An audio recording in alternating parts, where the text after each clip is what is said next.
আপনারা ৩০% ভোট পাচ্ছেন বলে এইবারের জরিপে এসছে, তার মানে আপনারা সরকার গঠন করার জন্য যথেষ্ট নয়। শুধু তাই নয়, আসন পাওয়ার জন্য সেটি যথেষ্ট নয়। এ কারণে কি আপনারা পিয়ারে ভোট করতে চাইছেন যে আপনারা আসন পাবেন না, ভোট যত বাড়ুক? জি, আসলে আপনি তো অনেকগুলো দিলেন, কি বলা হচ্ছে যে পরিসংখ্যান দিলেন। তো পরিসংখ্যান তো আর পরবর্তী যে পরিসংখ্যান দিলেন এগুলো তো বায়বীয় ভোট, দিনের ভোট রাতে হয়েছে, তারপরগুলো দেয়নি আমি, যেগুলো একদম গ্রহণযোগ্য ভোট 91, 96, 2001, 2008, তো সেগুলো হবে না। যাই হোক, আমি বলি যে আসলে কে এখনো তো নির্বাচনের, আপনি তো দেখছেন এই জরিপে দেখা যাচ্ছে যে এখনো অনেক মানুষই সিদ্ধান্তই নেয় নাই যে আসলে সে ভোট দিবে, কাকে দিবে, কি দিবে। এই সংখ্যাটাও অনেক বড়। এবং হচ্ছে যে এর মধ্যে এই পিয়ারের যদি আপনি এই জরিপের কথা বলেন, জরিপ 1 তারিখ থেকে 15 তারিখ, এর মধ্যে ডাকসু নির্বাচন হলো 9 তারিখ, এরপর জাকসু হলো 11 তারিখ। এর মধ্যে তো বাংলাদেশে অনেক কিছু পরিবর্তন হয়েছে এবং এটার প্রভাব একদম রুট লেভেল পর্যন্ত। ওই সময়টাতেই তো জরিপ চলছিল আপনাদের, যে সময় যদি বলি জোয়ার, অর্থাৎ আপনাদের এখন ডাটা সংগ্রহের কাজটা কখন হয়েছে না হয়েছে একটা তো মানে আপনি 9 তারিখ, 9 তারিখের 1 তারিখ থেকে 2 থেকে 15 মানে ভোটের ওই সময়টা, 2 থেকে 15, তার মানে হচ্ছে 9, 10, 11, এরপরে অনেকগুলো সময় কম, কিন্তু আগের সময়গুলোটা বেশি ছিল ডাটা সংগ্রহের ক্ষেত্রে। এখন সেই জন্য আমরা মনে করি যে আসলে এটা তো এখনই বলা যাবে না। জরিপের এটা একটা অবশ্যই গুরুত্ব আছে, কিন্তু জরিপ দিয়ে বলা যাবে না যে এখনই কি হবে, কে সরকার গঠন করবে বা হচ্ছে যে কে হবে, এখন আপনি ফাইনাল ডিসিশন দিতে পারবেন না। তো এখন তো আপনারা জোটের হিসাব আছে, সেটা ভিন্ন। এখন কেবল দল ভিত্তিক এমনও আগে পরিসংখ্যান দিতেন আমরা 4% ভোট বা 3% ভোট নাই বা তো এরকম এরকম পরিসংখ্যান আপনারা মিডিয়াতে দিয়েছেন।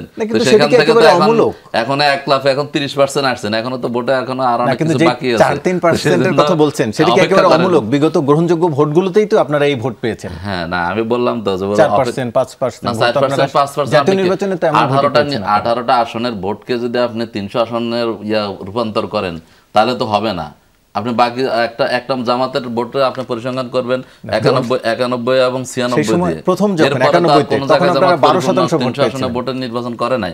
সেইবার 12% ভোট পেয়েছিলেন। হ্যাঁ, সেটা কোন সালে? 91 তে প্রথম, যখন আপনারা একক নির্বাচন করেছেন। 91 পরে কত বছর গিয়েছে এবং সেখানকার এখনকার পরিস্থিতি তো বুঝতে পারতেছেন, যখন মানুষ ভোট দেওয়ার পেয়েছে। তো আমার দৃঢ় বিশ্বাস, আমার মনে হয় যে আমরা যেটা বলতেছি যে এটার জন্য না, আমরা চাই যে আমরা পিয়ার কেন চাই? পিয়ার চাচ্ছি আমরা এই জন্য যে পিয়ার পদ্ধতি যদি চালু হয় তাহলে প্রত্যেকটা ভোটারের ভোটের মূল্যায়ন হবে। এখন আপনি আপনি যে পরিসংখ্যান দিলেন, 31%, 40%, 37% ভোট পেয়েও সরকার গঠিত হয়। তার মানে হচ্ছে যে আরও তার এগেনিস্টে আরও যে 57% লোক যে তার মতামত বা হচ্ছে যে মতামতের কোনো গুরুত্ব থাকে না, বা হচ্ছে 67% মানুষের কোনো ভোটের কোনো গুরুত্বই থাকলো না, তারা তো তার এগেনিস্টেই ভোট দিয়েছে।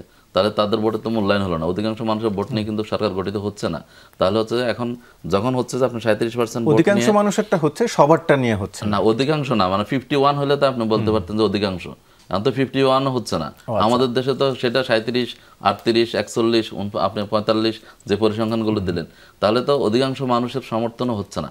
তাহলে তাতে সরকার গঠিত হচ্ছে, এবং শুধু সরকার গঠিত হচ্ছে না, এবং 2 শতাধিক আসন পেয়ে সংবিধান যার মতো করে নিজের পকেট সংবিধান বানিয়ে নিচ্ছে।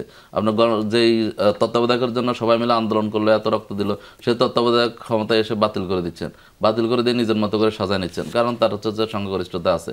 তাহলে এই সংখ্যাগরিষ্ঠতার মাধ্যমে দিয়ে তো ফ্যাসিজম কায়েম হচ্ছে। এবং আজকে বাংলাদেশের যে বাংলাদেশের রাজনীতির যে অবস্থা, আপনার হচ্ছে যে ওই যে 10টা হুন্ডা, 100টা গুন্ডা, নির্বাচন ঠান্ডা, এবং যে মাসজ শক্তি বা কালো টাকার যে অপব্যবহার হচ্ছে, সেই জায়গাগুলো থেকে আপনাকে যদি গণতন্ত্রকে প্রাতিষ্ঠানিক রূপ দিতে হয়, প্রত্যেকটা মানুষের ভোটের অধিকার নিশ্চিত করতে হয় এবং এটাকে মূল্যায়ন করতে হয়। ফ্যাসিজম যাতে অন্যভাবে কোনোভাবে কায়েম হতে না পারে, সেটাকে রোখার জন্য পিয়ার সিস্টেমের কথা চালু করা হয়েছে। আবার আপা যেটা বললেন যে হচ্ছে যে জামাত হঠাৎ করে নিয়ে আসছে, এটা তো ঠিক না। যেখানে পিয়ার সিস্টেম আপনার কমিশনে, সংস্কার কমিশনের প্রস্তাবনার মধ্যে উচ্চকক্ষে পিয়ারের প্রস্তাব দেয়, হ্যাঁ, উচ্চকক্ষে পিয়ার প্রস্তাব আছে, সেখানে উচ্চকক্ষে পিয়ার প্রস্তাব আছে। সবাই, অধিকাংশ রাজনৈতিক দলগুলো, 27টা রাজনৈতিক দল সবাই একমত, কিন্তু সেখানে শুধুমাত্র বিএনপির বিরোধিতার কারণে সেটা কার্যকর হচ্ছে না। তাহলে সেই জায়গাতে এটা এখন বলা যাবে না হঠাৎ করে জামাত নিয়ে আসছে, এটা জামাতের না, এটা কোনো প্রস্তাব। কমিশনের প্রস্তাব তো উচ্চকক্ষে, নিম্নকক্ষে তো আমরা তো বলছি যে উচ্চকক্ষে, আমরা দুই কক্ষে চাই, কিন্তু আমরা 2 কক্ষে চাই, কিন্তু কারণ বিএনপি কোনো কক্ষে চাচ্ছে না।